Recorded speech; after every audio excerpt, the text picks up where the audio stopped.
All right, so there you have it. We are done. We're back home.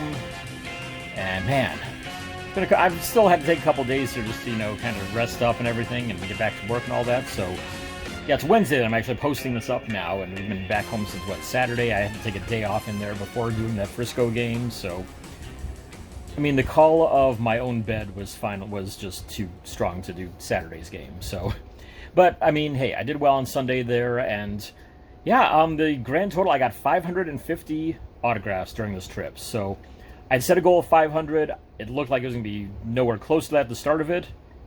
Somehow passed it there late. So, yeah, I got that. Erin's totals were 551, just barely beating me. Aubrey even got 61 on her own. So, yeah, really great. I mean, that's 1,162 autographs total between the three of us during this whole trip. So now comes the fun part. I get to sit here and catalog everything. I finally got all my sets put in. Those are all scanned and up on my website there at DFWGrapher.com. So far, I have cataloged on my whole tracker sheet these. That is 1965 through 2010. Now comes the 2011 through 2022 portion, which is this pile that you're seeing right here. So, yeah, that's going to take me a while, but yeah, we'll get going some more on that here tonight, I'm sure. So, general thoughts on the whole trip here. I mean, yeah, it got frustrating at times for sure, because, I mean, the biggest problem that I've found is that early on, there was nobody willing to help us out, because I tried originally to put together this thing on the Ballpark Graphers group. There's going to be like an ultimate guide to graphing every minor league ballpark. So that's, 120 minor league ballparks, 30 major league parks. We're going to try to even take stuff for spring training if we could, and really any kind of pro baseball stadium, and that went over like a lead balloon. I mean, you're talking, 150 affiliated pro ballparks from major leagues on down to A-ball. Plus, 30 spring training sites, however many independent league ones.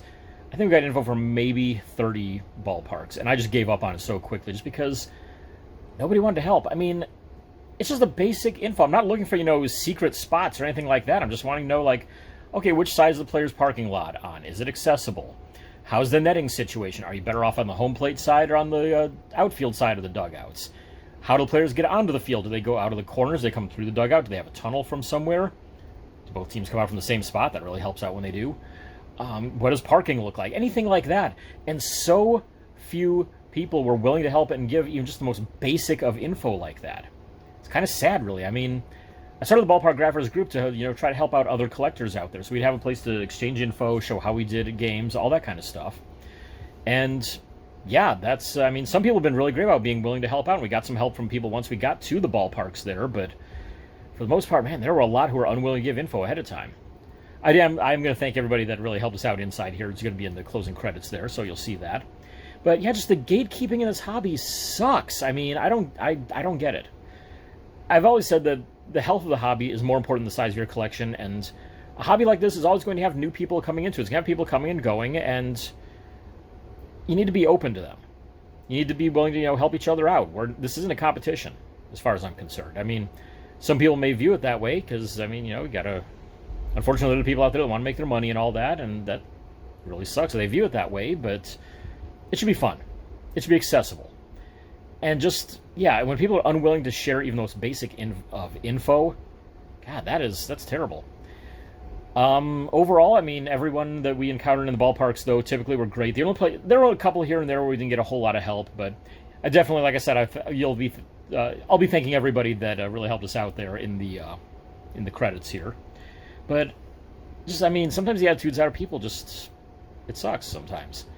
Like Aubrey, for example, this was her first ever in-person outing. She did really well, like I said, she got 61 autographs. I was able to get her 39 at the game that she didn't go to, so she's coming out here with 100 cards signed, which is awesome for a first outing, but there are a few places where, other collectors were giving her the side eye and stuff, and it's like, I don't know if it's because, she's new to it, because she's one of the few women that are involved in the hobby or anything, but cut the gatekeeping crap, will ya? I mean, the more diverse the hobby can be, the more people that are involved in it, the better off it's going to be, ultimately. Like I said, people are going to come and go. You're always going to have new people coming in. Be welcoming, be open to them. That's the best thing that you can do for this hobby. Anyways, So Aaron and I have talked about possibly doing this again. We're not really sure. I mean, 2026 would be the obvious end of the trilogy right there, because, I mean, we did 2018, 2022, so 2026 would be next. I think a lot's going to depend on where the Nationals held the next few years. 2024, they're saying it's probably going to be Cleveland. I would look into flying up to that one myself, just do it on my own, and not do the whole road trip thing with it. Chicago next year might be the same case. I know Jeff Baker, my podcast co-host, has... he and his wife have already reserved 2 hotel rooms for Chicago, so if I want to go, I've got that set up at least. But we'll see. I mean, it's a lot to do, even without the road trip and everything. I would probably just fly in for the weekend or something, or the week of it. I mean, that's about it. But, you know what? We'll see. So, could there be another part 3 of this? Yeah, it depends on where the 2026 National is going to be held. If it's Atlantic City again, the Atlantic City show was great. The venue was terrible, though. I mean, the parking situation sucked. We're walking, a half a mile or so each day to get from the parking lot or parking garage over to the convention center. The internet in the convention center was absolutely terrible. I mean, you had dealers that were really struggling to get credit card stuff going through. So I'm hoping that 2026 is somewhere else.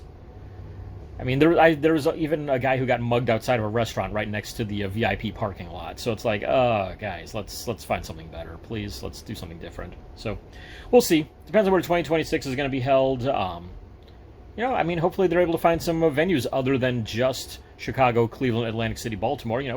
Find another one, and hopefully it'll work out. I'd love to be able to go somewhere else there, maybe somewhere on the West Coast, maybe in the South. I don't know. Just see if we can vary it up a little bit. So. There you go. That's all I got.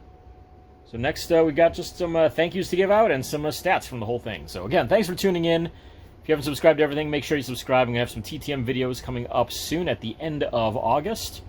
And hopefully some more in-person games as well.